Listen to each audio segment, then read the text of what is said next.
I'm always a little uncertain how to do lighting in my room during a video. I'm gonna try drawing the blinds. Or draw the blinds down. Nope, gotta draw them back open. All right, so let's get started. Let's see, I get my camera set up. This is I'm gonna draw it a little closer. Draw my chair up to the desk. Does that look good? All right, let's get started. This is the second video for the verb to draw. If you haven't seen the first video, I'll link it below. The main goal of the last video was to connect in your mind the idea of draw, meaning to pull. I have my stamp from a bar last night. You can draw your own conclusions on what I may have been up to. So today I'm going to give a series of examples for the verb to draw because this is not interchangeable with the word to pull in every context. There's very specific contexts that the word draw is used in. So we'll start with this picture. So this is a battlefield. You've got some enemies here. You've got the soldiers here that are drawing back. They are trying to get away. They're originally advancing and now they're drawing back because the enemies are shooting at them and they are drawing enemy fire. So the enemies are shooting and the soldiers are drawing the fire from the enemies. They're drawing enemy fire. So this has a similar idea of pulling, similar to draw attention.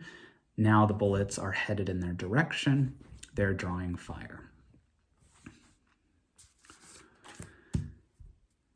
So we often use this verb for basically pulling out a weapon or pulling out a gun. So here's a policeman. He stopped a guy with a blue mohawk. We don't know what the guy has behind him. So the police officer is asking for him to hold his hands up, and the police officer is getting ready to draw his gun, draw his weapon. So the guy didn't have a gun. Maybe he was just holding the cigar. That's a cigar, nothing more, nothing less. He was smoking it earlier, and as he lit the cigar, while he had the flame under the cigar, he had to draw a little bit to get the cigar to properly light. So when we say to draw in this context, it refers to the air coming just a little bit into the mouth so then you can breathe it back out. This isn't to be confused with when somebody is actually smoking a cigarette and inhaling it all the way. In this case, we use the verb to drag. So to take a drag on a cigarette.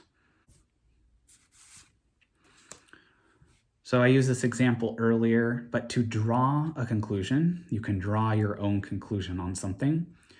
This is generally used if you don't have all the facts or all of the information, but you need to make up your mind, make a decision, come up with an opinion.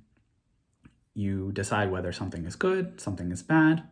In this last example, I told you it was a cigar, but maybe based on your impressions, you draw a different conclusion because it's not obvious. So next one. So this one you'll hear commonly in the news, especially nowadays. When people are talking about current events, they will often draw a parallel with earlier events. So in this case, the guy looks a little worried. He's thinking about coronavirus, COVID, and thinking about 1918, the Spanish flu, as we call it, even though that's a bit of a misnomer. So he's drawing a parallel. COVID and the pandemic is similar to or just like the one in 1918 or around that time.